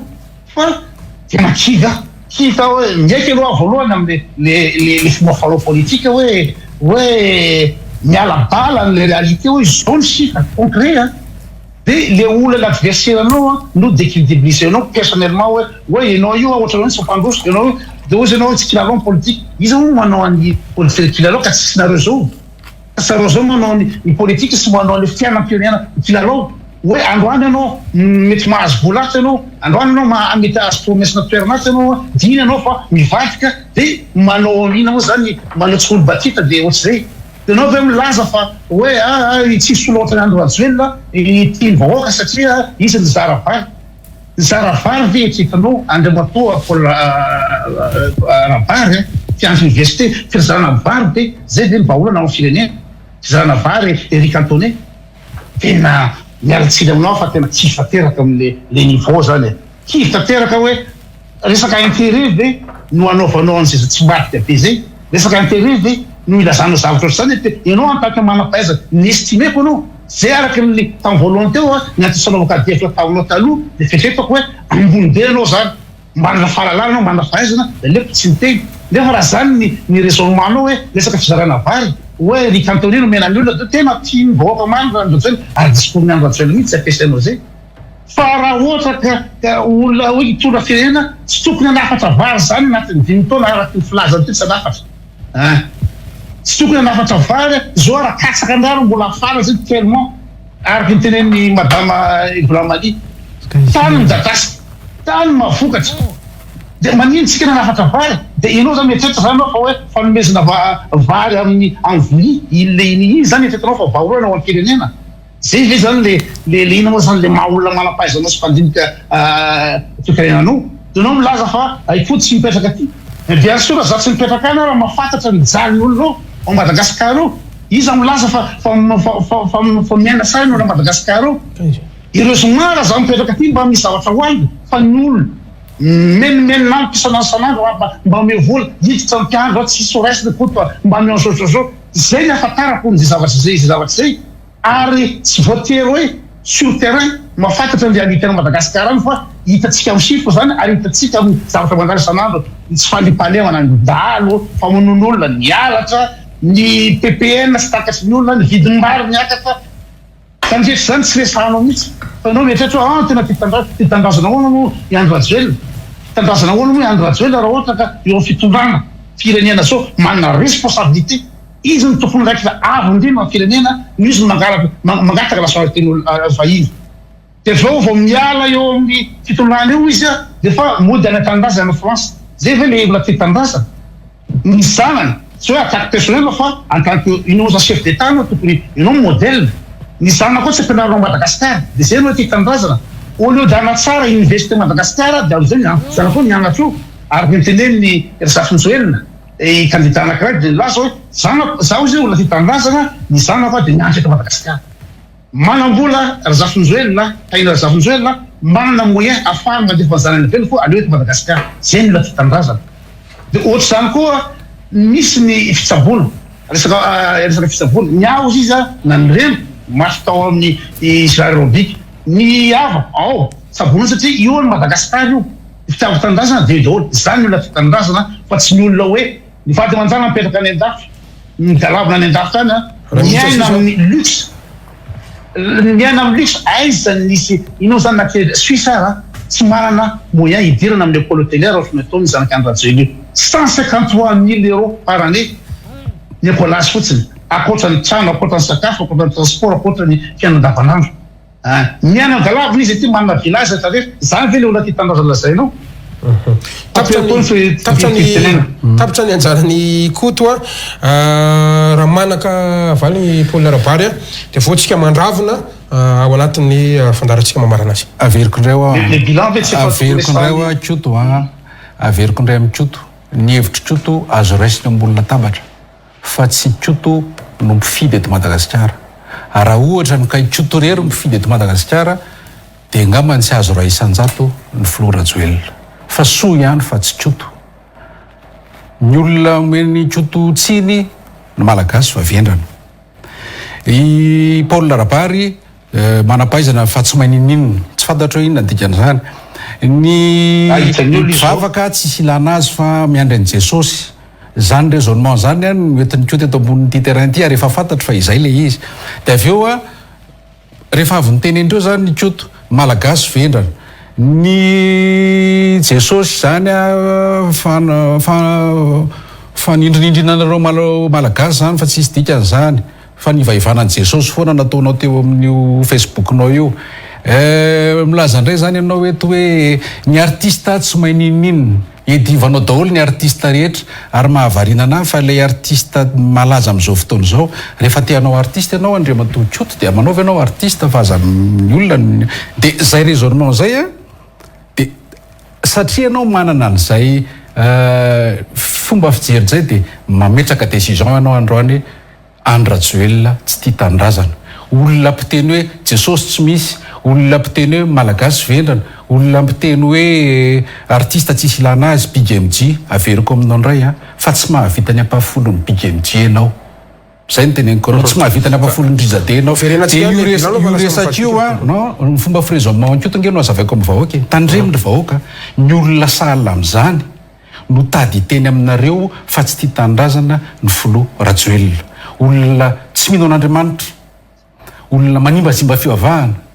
olona manimbazimbantsika malagasy tsy ny vahoaka malagasy ihany zimbazimbain'ny Tsoto androany fa no zimbazimbain'ny Tsoto mitaritolona monjajaonina tsy fantatro ny taizy Tsoto io nitaritolona zimbazimbain'ny Tsoto ny président antsika malagasy androany teto amin'ity plateau ty lehibe ihany atao hoe concertation nationale na le hoe CRN comité pour la réconciliation nationale zany rainy démocratie zany androany ny zimbazimbain'ny Tsoto dia sambatra be androany mitovy zany amin'ireo olona rehetrarehetra miditra ao anatin'le kategoria zimbazimbain'ny Tsoto zany tena faly ary koto androany ny resaka tamin'ny Tsoto rehefa mijery n'ity débat ty androany zako hoe ay zany mitovy amin'ireo vahoaka malagasy mitovy amin'ireo kristianina mitovy amin'ireo vahoaka vendrana mitovy amin'ny monjajaonina mitovy amin'ny Zafy Albera ay zaty zany olona tsy tia tanindrazana ohatra ny Filoha Rajoelina satria lazaina fa Filoha Rajoelina tsy tia tanindrazana dia miteny aminao aleo andeha ny fifidianana ny 6 novembre dia rehefa tonga ny 6 novembre i Tsoto mijery ny Tsoto amin'ny maso tsara rehefa tonga ny 6 novembre ho averin'ny vahoaka malagasy aminao ny vavanao ho hitatsika eo zany Tsoto mbola mety hisy débat manaraka mbola vonona fa ho averin'ny vahoaka malagasy raha ny enonareo ry vahoaka malagasy androany dia mahatsapa hoe aiza ny position amin'ny Paul Rabary Paul Rabary dia tsy mila korotana Paul Rabary dia manohana ny Filoha Rajoelina zay lazaina fa tsy tia tanindrazana Paul Rabary tsy hamadika ny vahoaka malagasy fa izao matokisynareo be dia be nareo nanoatra tamiko misy tamin'ny Facebook amin'ny teny famarana todika mivoaka malagasy andro amin'ny teny famarana ianao mitodika mivoaka malagasy tsika fiteneny kely kotrindao dia mamaly farany izy miteny réponse moa ave araky ny fietsetany izy moa i Paul Rabard dia misy le démocratie Madagasikara reo voaka malagasy reo mahazo miteny heviny amin'ny zava-misy amin'izao fotoana izao mbola tsisy akory ny zava-mitsanga dia efa feno miaramila iza moa na afaka miteny amin'ny Facebook ao Madagasikara ao miresaka manakina ny zava-misy tsy fesaka hoe fankalana na inona fa zava-marina dolo raha ohatra manaratsy dia ekeko hoe zay hoe ianao olona tsy manjary manaratsy fa tsy fararatsy eny fa zava-marina zava-tenenina ka ianao miresaka foana démocratie hoe aleo ny vahoaka ny fidy aleo ny vahoaka ny anapa-kevitra satria fantatro fa misy arsenal ianao ihany resaka tamin'ny 2018 tamin'ny janvier ngambiny mbola ao koa ny vidéo mikasika ny zavatra zay ozy ianao hoe ny olona mizara t-shirt ozy ianao 50 000 ozy ianao FMG ny t-shirt atao Madagasikara raha ny Chine 20 000 ozy ianao raha mizara t-shirt 1 million ozy ianao dia any amin'ny 50 film zany nataoko tena calcul ianao nanao an'lizy ozy ianao avy azy zany ny volanao voalohana zay zavatra zay zavatra atao voalohany rehefa tondra fitondrana izy ianao dia ny amerina ny vola ianao no tena izay izy ianao mitondra artiste anao propagande ianao no tena zavatra zay teninao zay ary ananatsika koa ny dossier mikasika zavatra zay da ahoana moa démocratie lesahanao démocratie ahoana mivoaka mifidy ny vahoaka malagasy hoe mahafaka miteny izy amin'izao fotoana izao zavatra tsy tantiny mahazo midina an-dalambe izy hoe ny zavatra tsy tantiny vahoaka malagasy amin'izao fotoana izao raha tonga amin'ny fifidianana ny safidy ny vahoaka malagasy hoe no ino moa zany ny avoaka ny ACC fa raha mijery fotsiny ianao na nino moa zany na manao sondage ianao eny fiarahamonina dia hitanao hoe tena mbola mamboaka ve zany andro atselona zany raha mijery anao Facebook fa jerenao ny commentaire ny olona na dia eo amin'ny pejiny andriamato andro atselona dia hitanao ny ino moa zany tsy fakasitrahany vahoaka tsony an'izy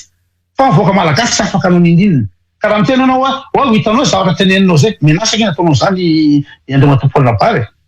fa ozy ianao hitanao ny zavatra hitranga amin'ny 9 novembre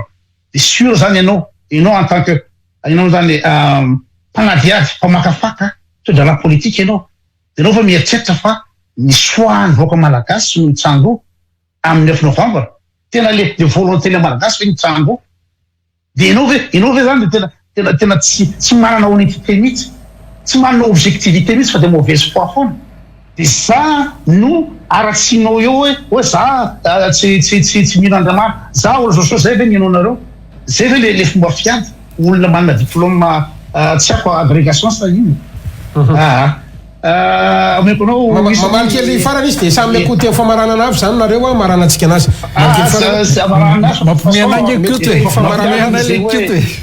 mampimeana le kioto mampimeana amin'ny kioto efa hita tamin'ny Facebook le izy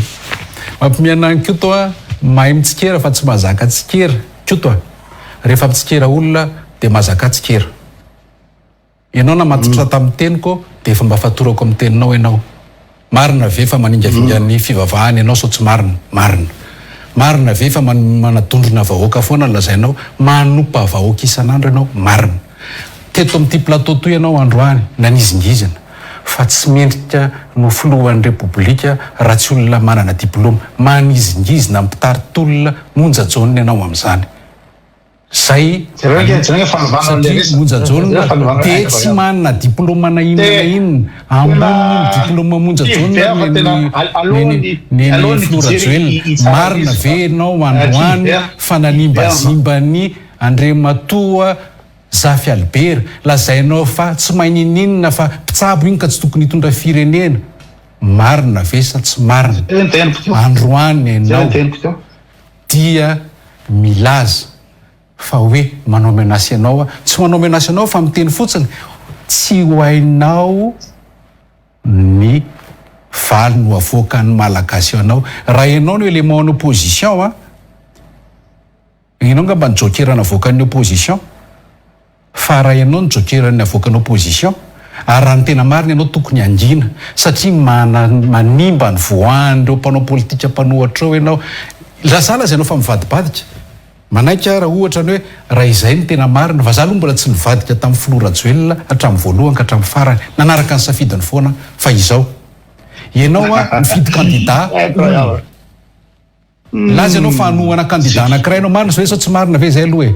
jereva amin'ny Facebook ny Kyoto za tsy hanonona candidat fa sao dia manimba azy ny filazaiko fa nanohana anazy izy fahaly be le candidat iny zao a fahaly be ny candidat iny fa tsy miaraka aminy ianao satria mahatahotra be a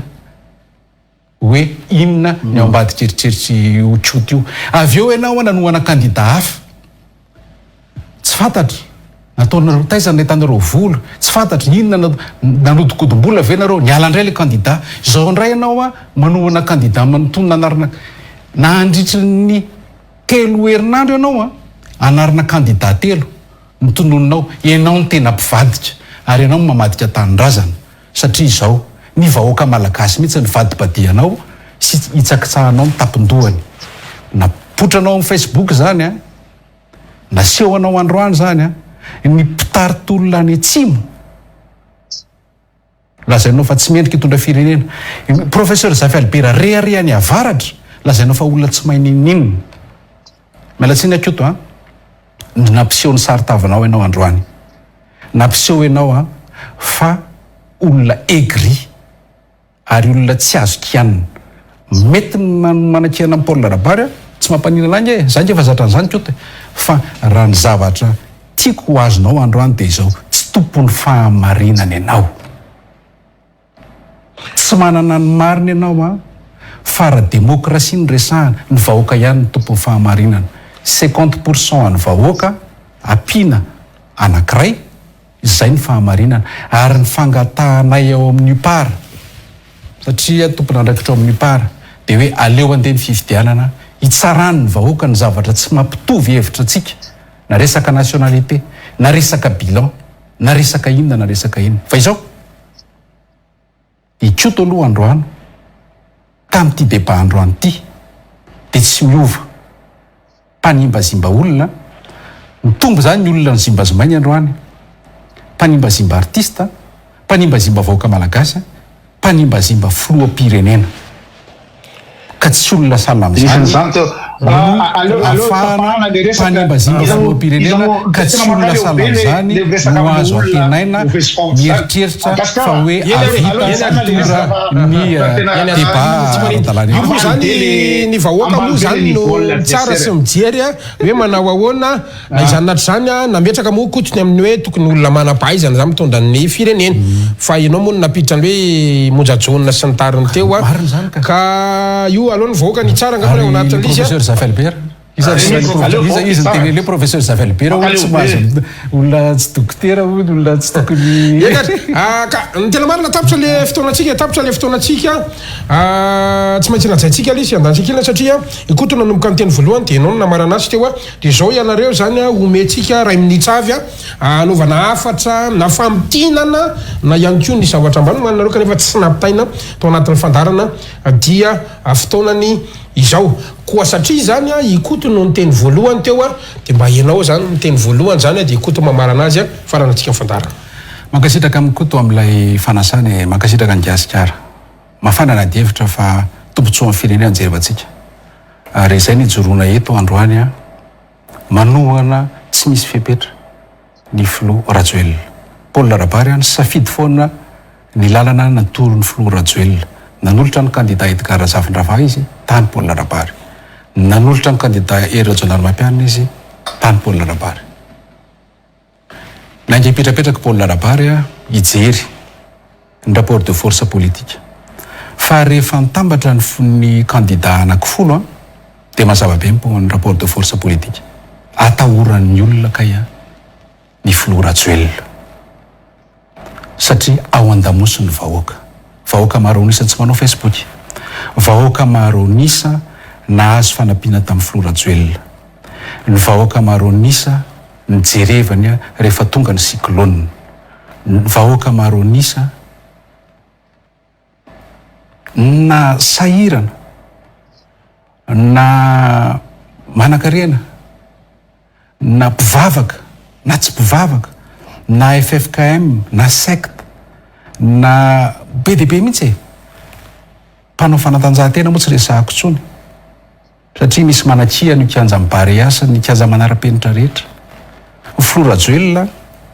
dia tsy manary n'izany iza, tsy manimba zimba n'izany iza, tsy manao fanavaka vara foko na ny atsimo na ny avaratra,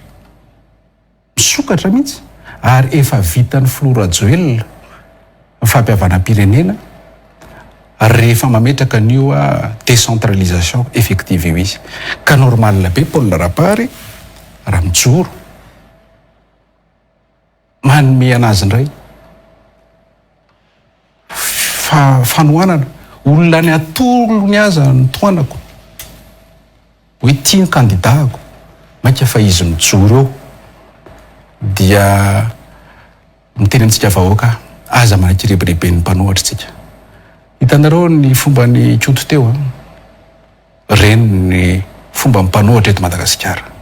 reny ny mazo mpanohatra tsy manao fa tsy manakina nefa tsy mahavita inona, tsy mahavita mahafoy ny ampahafolo karera ny jerevana akory majinika olona tsy vonona ny ametraka amin'ny toerany ny malagasy tsirairay avy ary ny tena mampalahelo dia olona tsy tia tanindrazana fa tia tena satria mieritreritra fa ambony olona rehetra. Isika mila miroso ny fifidianana, isika mila tony, isika mila mijoro manohana ny Florajoelina mba hahafahantsika miatrika amin'ny mpitoniana no avy Madagasikara. Koto lehilahy mahitsy ambo anao ihany koa ny teny famarana. Dia misaotra ny inona moa zany ny televiziona, misaotra ny Andriamanitra Paul Rabary koa miaraka ny tafatafateto fa antoko ngamba dia aleo ny vahoaka malagasy izay mijery ny fandarana ty no afaka andanjalanja hoe ahoana ny fahaizan'ny mpanao politika mivadibadika, tsy mianatra mandainga, tsy mianatra manosopotaka ny adversaire na zavatra tsy nilazaiko akory hoe anambany ny monjajaona teneny teo daholo fa za tsy amerina zavatra teneny fa nareo miaino an'le zavatra resahany no mahita hoe zay mara ve resahany toko teo dia afindrany amin'ny koty daholo rehetrarehetra nefa fiainam-pirenena izy ary zavatra lehibe voatsikaritra tamin'ny ina moa zany fanampamozakevitra tia dia tsy niresaka mihitsy izy na ny kely hoe nandroso feo Madagasikara inona daholo ny indisy rehetrarehetra ahafahana milaza fa nandroso Madagasikara tamin'ny fitroany Andro Rajoelina miatsara vesa tsy mpiana tsy miresaka mihitsy izy ary tsy nanavoaka chifra nefa izy olo manam-pahaizana satria fananiny atao zavatra izay fantany fa katastrofika ny bilany Andro Rajoelina fa amin'ny mpanao politika fivadibadidela fivadibadika toerana anenjika toerana sy intérêt mandray vola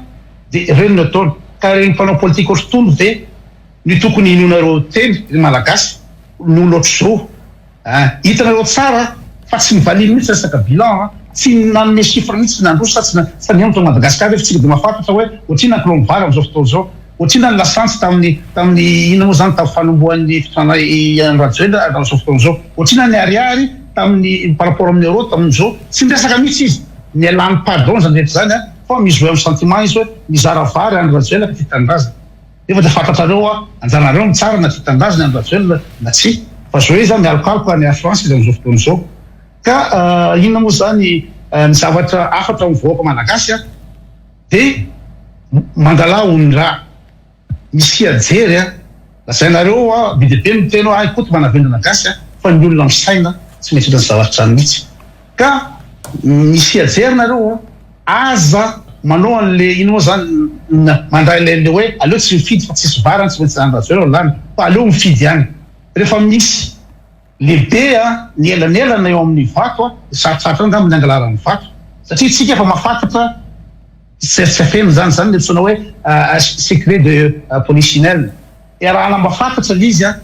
hoe ahoana fandeha fifidianana fa zaho miandava mivoaka rehetra aleo apetraka ny miolona le izy raha ohatra ka misy fifidianana fa raha fahitatsika ny fandeha ny zavatra amin'izao ny tsy fanajana inaozany lalàna tsy fahavanazana ny lampandroena satria ataony androatrena